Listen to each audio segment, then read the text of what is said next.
All right. Good evening, everyone. It's great to see you all. Thank you for joining us on our second listening adventure.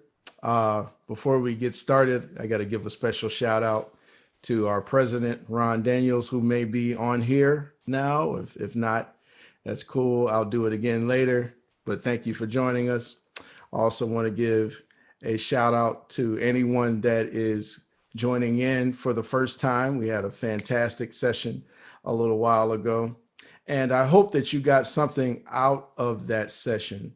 The last time that we met, we discussed the idea that music indeed is the soundtrack of our lives. And I got a little personal, very personal, in that I sort of gave you a window into compositions, songs, albums, recordings that have been a big part of my life from childhood all the way up until right now. And this week, I want to get a little more specific. You can see you're in my layer, and all of my vinyl is behind me. All right. There's a wall of vinyl that's there, a little over 1,000 records that are behind me. But I want to address a question that I get asked quite frequently. And a lot of people say, well, I don't really listen to jazz much. Which artist should I start with? And I always begin with the name Miles Davis. And the reason that I tell people Miles Davis is not just because I'm a trumpet player, but because Miles Davis pretty much covers it all. Okay. Now, last week I didn't really do it much, but I want to give you a little bit of a window into what makes Miles from a trumpet standpoint. Many of you may or may not have seen this thing before. All right. This is a mute, specifically a Harmon mute. And Miles Davis pretty much owns this sound. All right. Pulling out my trusty trumpet here. Yes, you get a little bit of a concert today. Hope you don't mind. This is the trumpet without the mute.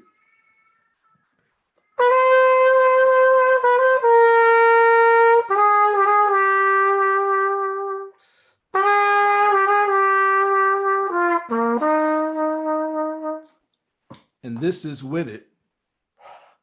And it sounds something like this.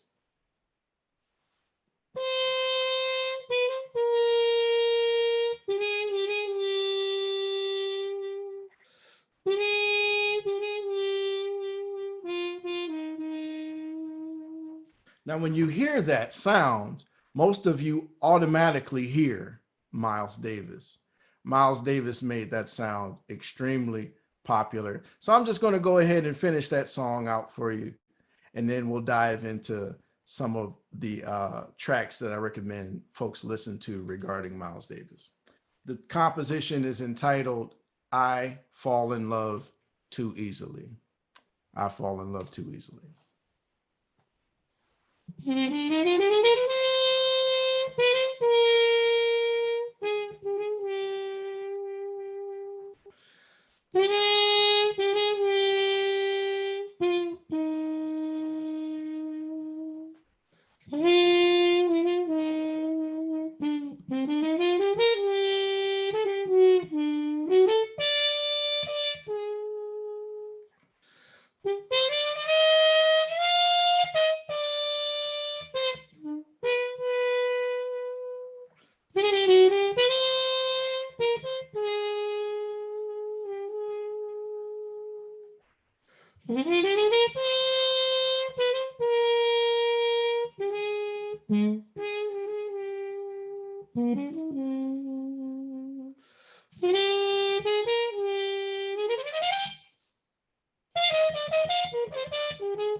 All right.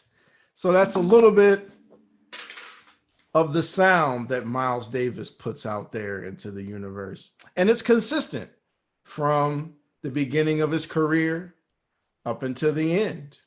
And so let's dive into that. On the floor here, I have several Miles Davis recordings, but I'll show you a little bit of the vinyl that I have. But what first thing I want to do is I want to share the screen, and hopefully you all still have the Spotify playlist that was shared. It has grown a lot.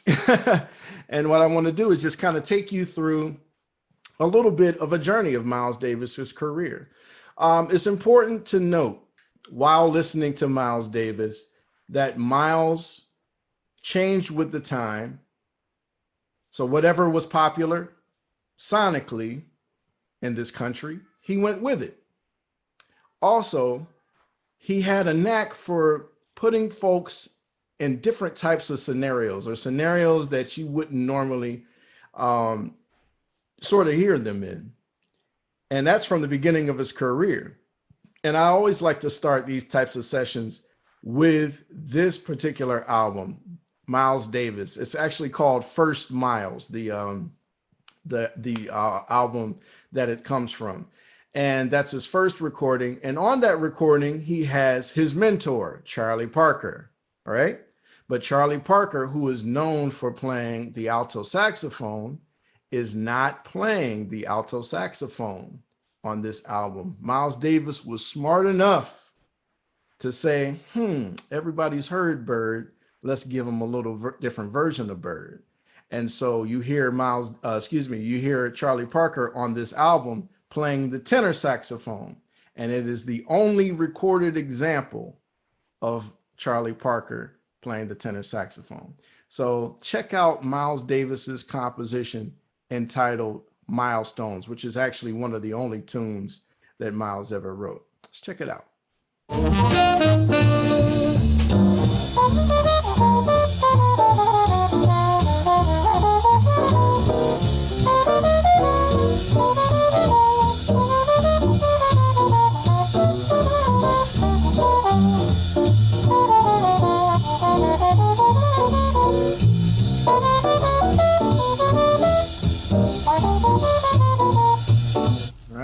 So that's a lot of fun. You get a little bit of taste of Bird, Charlie Parker, playing the tenor saxophone. Now, you might have noticed that Miles's sound was a little different on that. It didn't quite sound like this Harmon mute. It sounded more muffled, okay? He was playing a cup mute.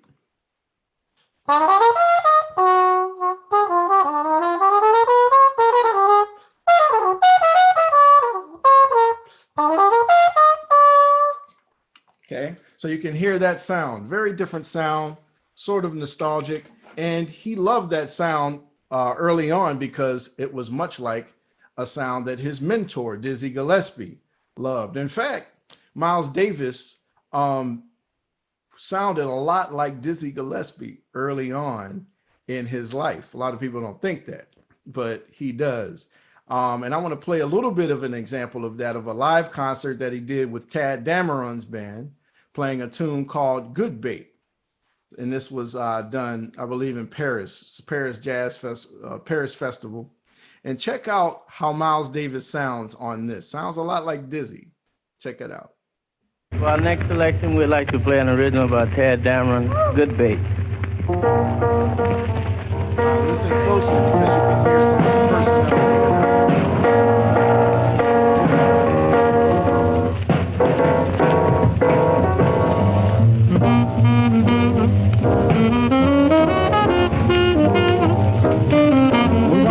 Actuellement, l'orchestre bebop de Tad Dameron. Bebop, c'est-à-dire se livrant à la forme d'improvisation la plus moderne du jazz.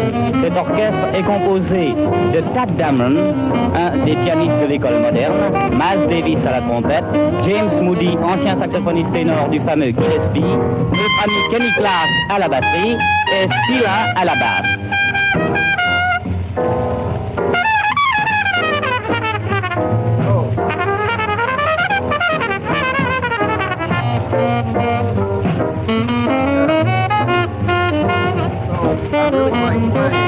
I really like playing that little example because a lot of folks say, "Oh, Miles Davis played the way he played because he didn't have the chops that Dizzy Gillespie had." Well, there's an example of him having some very, some very good chops. Perhaps not quite what Dizzy has, but it was pretty close. But actually, Dizzy Gillespie went on to tell Miles that he should really get his own sound and do his own thing. And so you start to hear him explore that on the example that we heard first. And he started to explore that more by going in different types of lanes. And so for the next few decades, that's exactly what Miles Davis does. All right. So we go from like the late 40s to the early 50s. In the mid 50s, Miles Davis starts to experiment with something that is called cool jazz. All right. And he puts together a larger ensemble, octet, also a tentet size of an ensemble with many musicians that are from the West Coast. All right. So much smoother sound. And he also engages Gil Evans, who was the chief arranger of a band called the Claude Thornhill Big Band. All right. Very smooth sound, thick and dense voicings. And he adapted that to his sound. And the Birth of the Cool was born. Okay. And I want to play an example from that. This is one of the lesser known tracks from the Birth of the Cool, and I like it a lot. And that'll be sort of a recurring theme for the remainder of our time. I'm going to play some stuff that I don't think is necessary as known as a lot of the other stuff Miles did. So I'm going to give you a little bit of stuff that's not necessarily going to jump out at you. So check this out. This is entitled Israel from the Birth of the Cool.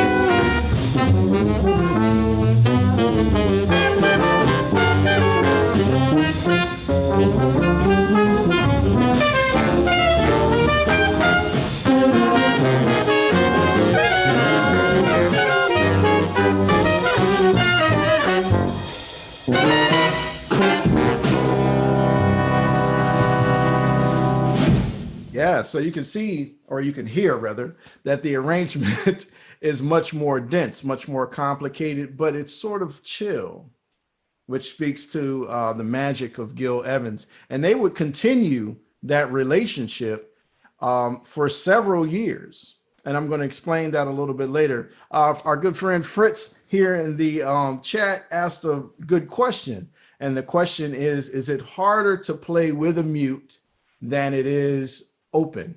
The answer is yes.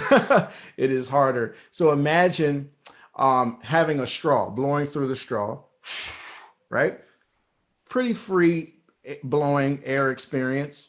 But if you take and you crumble up, or ball up that paper that the straw comes in and then put it in the straw, and you try to blow then and the paper doesn't come out, that's in essence a similar feeling.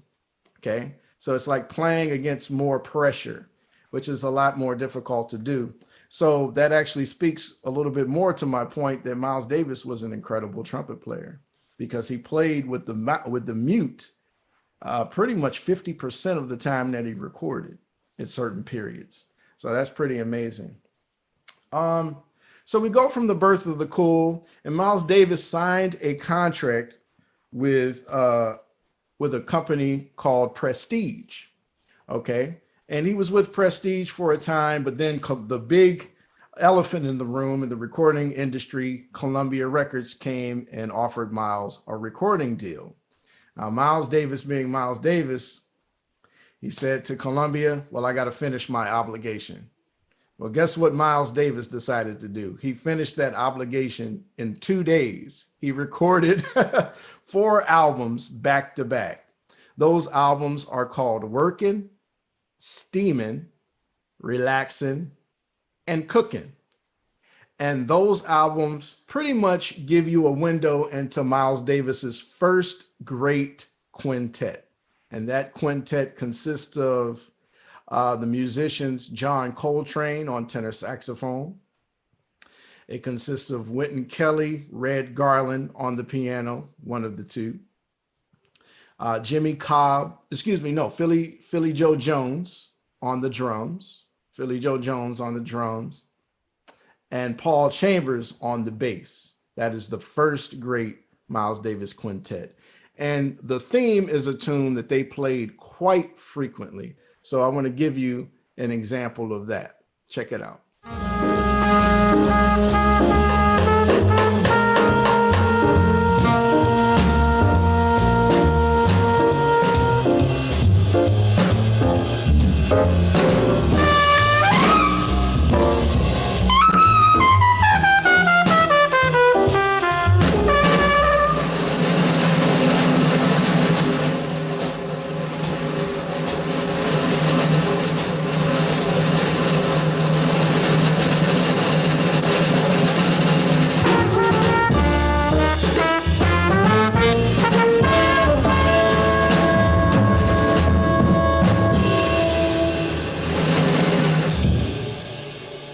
Yeah, so all four of those albums are incredible. They're very intimate sounding.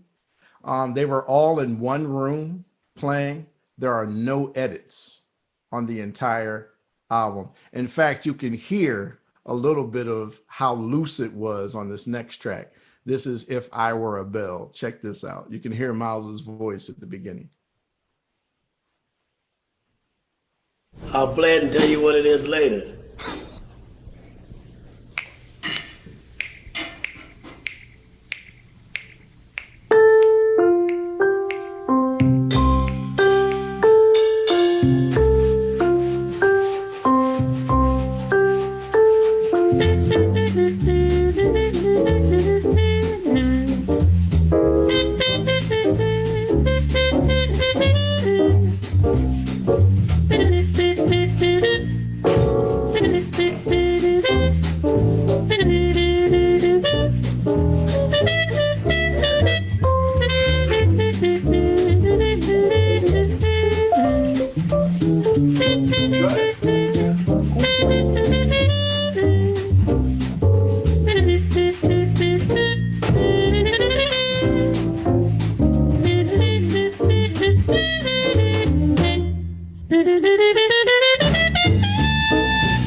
Someone asked, let's see exactly who asked it. So I'm going to make sure I get it was a comment by Michael. Says, it's amazing how much music can be played in under 3 minutes.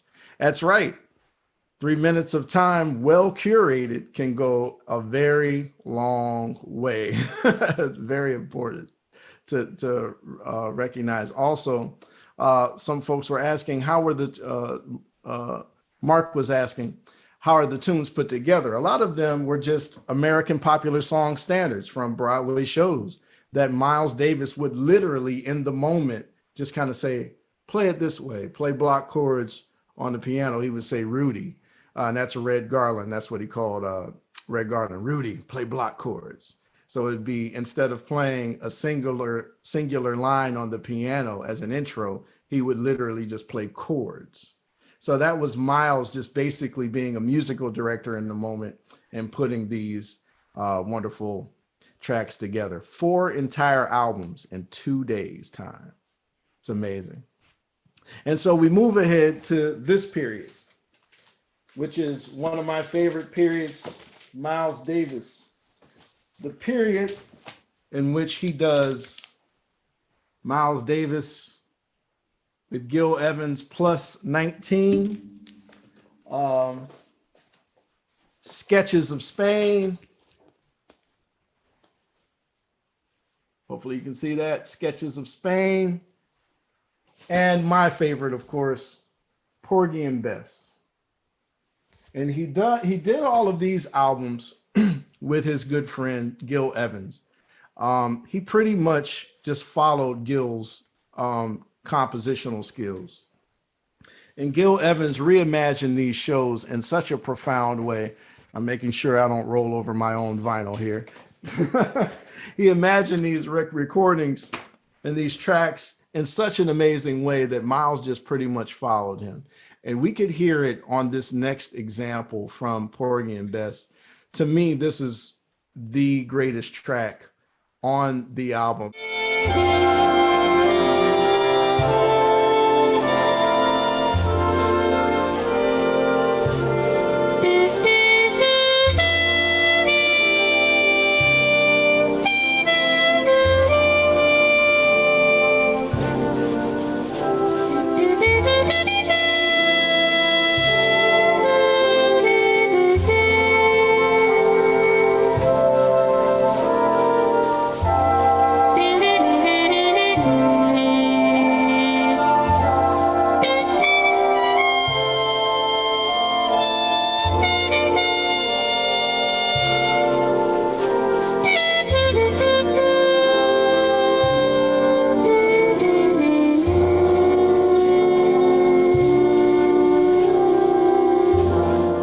Completely haunting. I mean, it's incredible what the mood he was able to capture with that.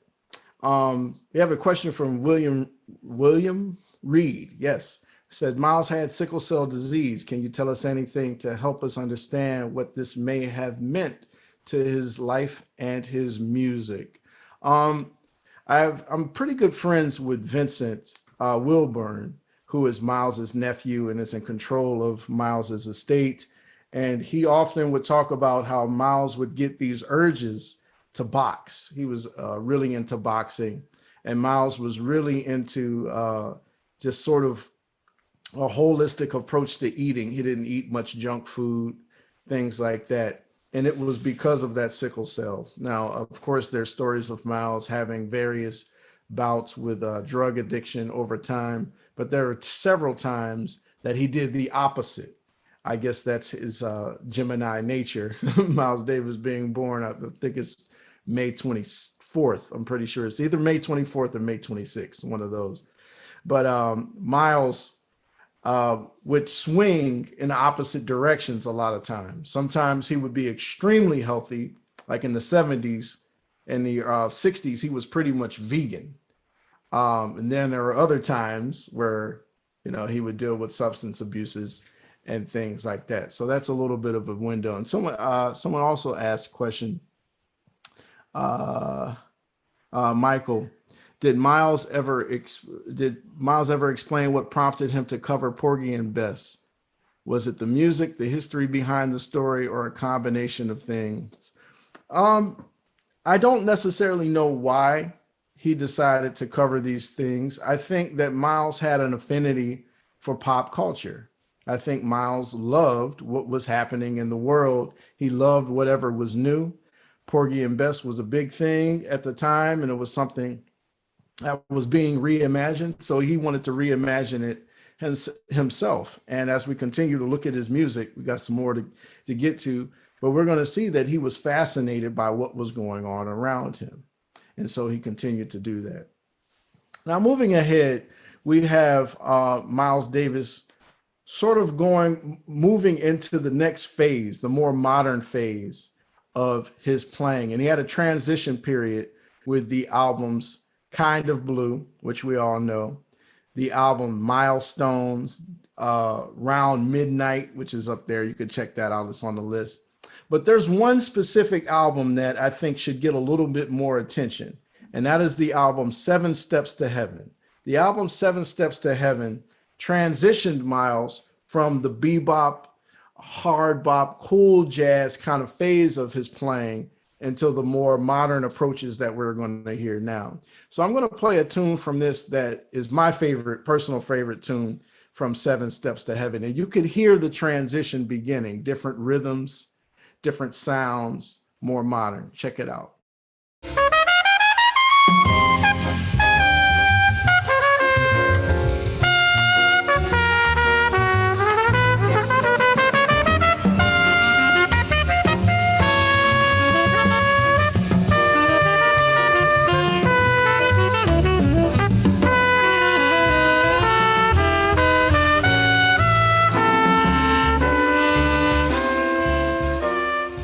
Beautiful album. I mean,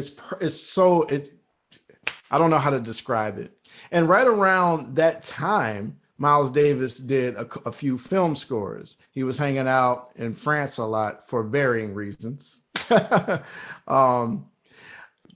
this is a pretty cool track, film score that he did. And this is a track from it called Générique.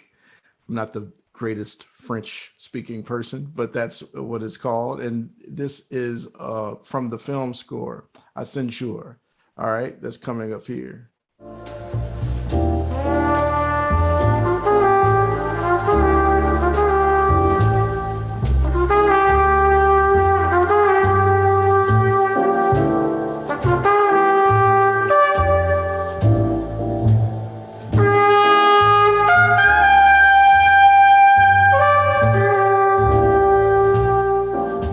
You can hear the passion in the song. I mean, he actually, the story goes that that's one of the greatest regrets of his life, that he basically allowed, the separatism in terms of race and everything that was going on to make him shy away from being with her. And Vince always kind of shakes his head. Vince Wilborn, Miles's nephew, kind of shakes his head when he talks about it, because of much of what Miles became known for, and not so much of a positive way, he attributes to the fact that he always had her in the back of his mind. Someone in the chat, I think it was William, just want to make sure. Yes, William asked about the great Rudy Van Gelder recordings. And if there is something that is sort of like that in today's times, Rudy Van Gelder was responsible for the Blue Note sound, in essence. Miles, I think he did maybe 1 or 2 albums on Blue Note, but not many. He did most of them on Columbia. So Tio Maceo was his producer. So you have that sort of sound. Rudy Van Gelder was epic. I mean, if you hear a lot of the Blue Note sound from the 50s, 60s, and even into the 70s up until now, not up until now, but like the 80s, he's a big part of that sound, because he basically took a cathedral shape and put everyone in a room, which gives it that beautiful sound. Nowadays, there isn't really a Rudy Van Gelder out there. There are people that do magical things, but a person that has that kind of legacy is, it's pretty huge. So I do hope that we return to that at some point. It's a good question. Now we move ahead to the second great quintet with Miles Davis.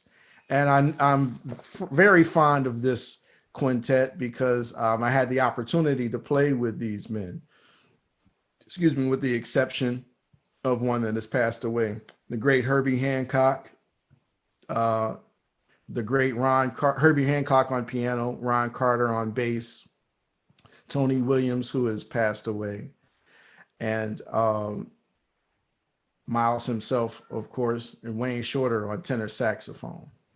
I had an opportunity to play with all of those folks with the exception of Miles Davis and Tony Williams.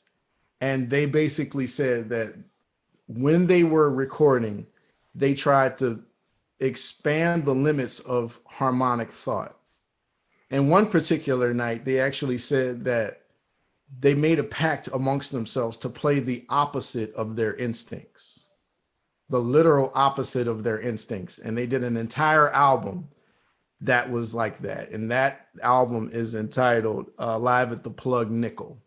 So you could check that out. But I want to give you a little bit of a window into that time period. And one of my favorite albums from that time, is The Sorcerer. I'm going to pull back a little bit. You may notice or may recognize the person that is on this cover. Anybody want to guess who that is? Let's see if you can put it in the chat. Any guesses?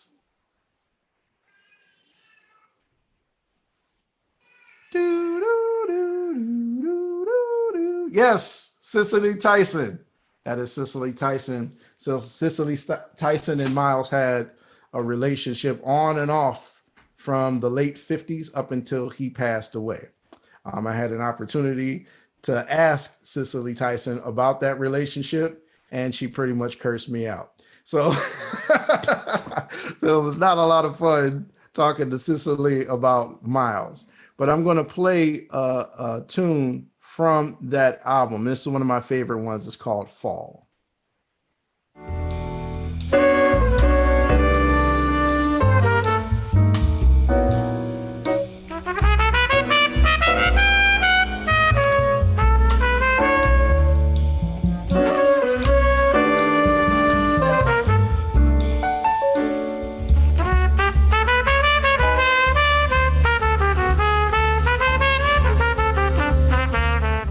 So that's a little taste of that sound. And I'm sorry, that's a little correction there. This is from the album Nefertiti. They did those albums sort of around the same time, The Sorcerer and Nefertiti. All right. Someone asked a question, did Miles work with or record with a lot of female artists? And the answer is, to my knowledge, no. I do know that he had a fond respect for Mary Lou Williams, because he would go to Mary Lou Williams's salon in Harlem and sort of work out bebop music with the rest of the bebop cats. But in terms of performing with them and working with them, I don't believe he did much of that. And that is something that we still, unfortunately, tackle to this very day. Just getting more women, not just performing the music, because they are performing music, but involved and included, and unfortunately a dominated male field. And that's part of something that I work on all the time, just trying to get more young women involved. And so we'll need your help with that. Encourage them to do so. All right. Another favorite album from that time is another transition album. This is called Miles in the Sky. This is where Miles starts to incorporate more guitar elements, starts really listening to Jimi Hendrix and a lot of those peers, and you start to hear the beginnings of his dive into this. So we're going to play the track Paraphernalia, which has I believe that's John Scofield on there. So check this out.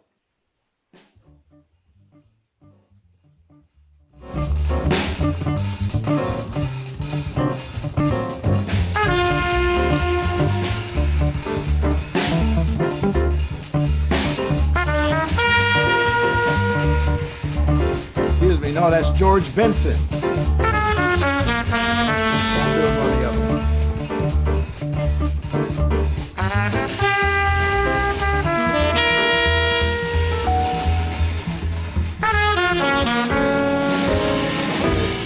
Cooling the guitar. That was actually George Benson.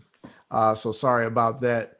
John McLaughlin and John Scofield played the guitar primarily with Miles during that time period. You could sort of hear the direction, more of an intense dive into rock music with this particular track here. And this is live. Check it out.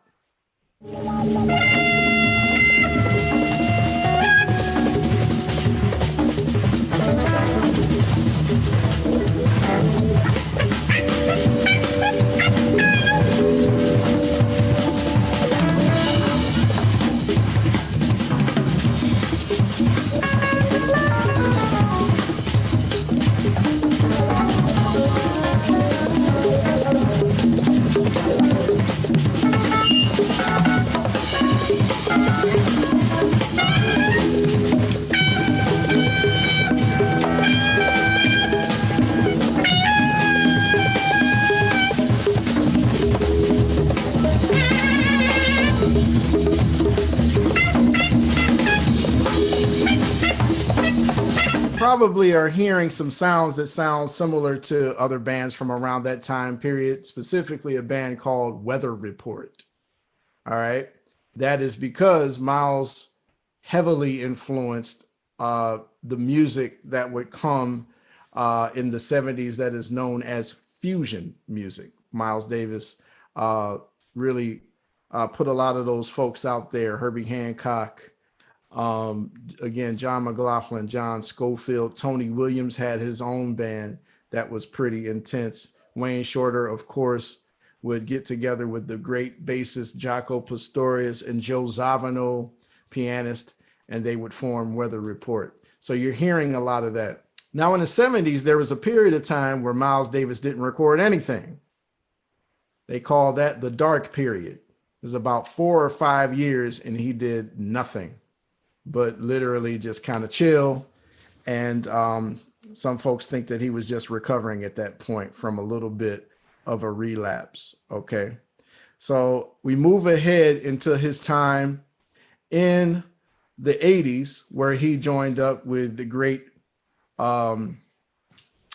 producer and bassist Marcus Miller. And those are some of my favorite albums. Last week, I believe I played something from Tutu with you. And I want to play something from Amandla this week. Let me see. I think I have that album somewhere around here. Yes, I do. The album Amandla. In the words of Marcus Miller did both Tutu and Amandla. Marcus Miller says that he prefers the album Amandla over Tutu, even though Tutu is much more famous. I agree with him. I think that it's amazing. So check out this. This is from the 80s.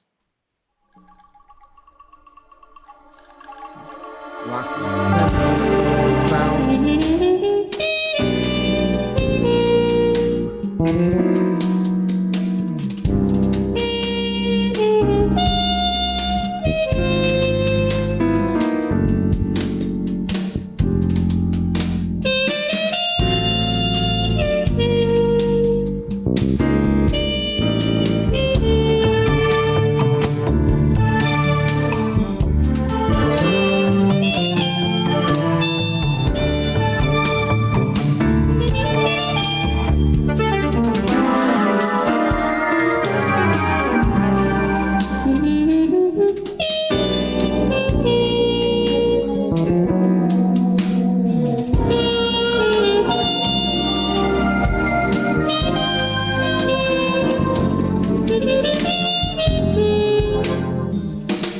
It's a journey from start to finish, and I never get tired of that. And every time I work with Marcus Miller, I just say I kind of become a fan and say, Marcus, that album is really amazing. He's like, get over it, man.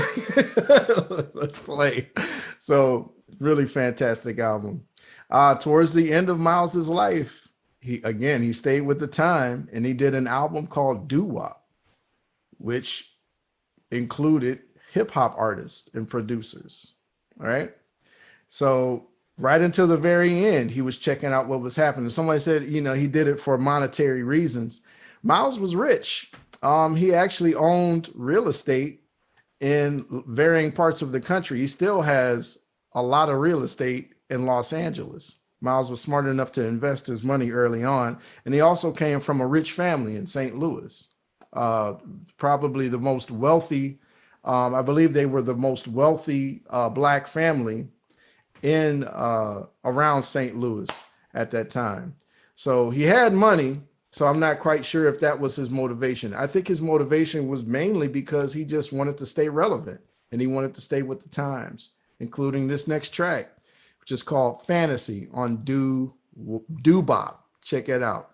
I have to admit, it's not one of my favorite Miles Davis offerings, but it's pretty cool that he decided to go in that direction.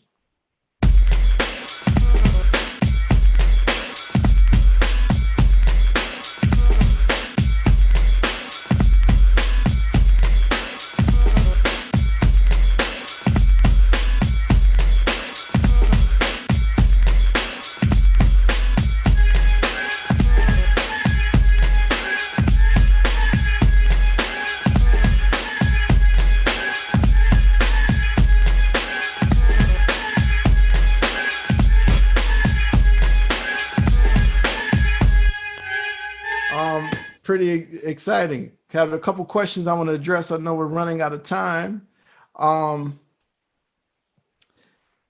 Fritz, what was the sound way in the background? It's pretty layered, so I'm not 100% sure what it is totally. I'll have to investigate a little bit more and get back to you. Michael asked, did Miles select or have any final say about the titles of most of his albums? I'm pretty sure that Miles came up with every title for every album he did. In fact, on one of the first examples of that was someone created an album cover back in the 50s on Miles Plus 19 that he didn't like, and he made them pull the album off the shelves. So I think Miles was pretty much in control. And this is for Melanie. Melanie, you know, that's one of the things that we have to address more. And there is a large list of female artists that are out here today. And actually, I want to spend a lot of my time on the next listening session, just sharing with you some of these amazing female artists that have paved the way for the ones that are here now. Some of them I've had the distinct honor of working with. One of them specifically is Esperanza Spalding. She's quite fantastic. Terry Lynn Carrington is an amazing drummer. Tia Fuller is an amazing saxophonist, worked with Beyonce. So the list goes on and on. So I'll be adding their names to the playlist as well. So I know that we're pretty much out of time. And I just wanted to say that after our next session, I'm going to be continuing to do listening sessions with the Peabody Prep. Yes, Bria Skomberg is super amazing. Great trumpet player. All right. Thank you all so much for your time. Thank you for the wonderful questions and engagement. And I look forward to seeing you next time. And we're going to dive even deeper. All right. Take care, everybody.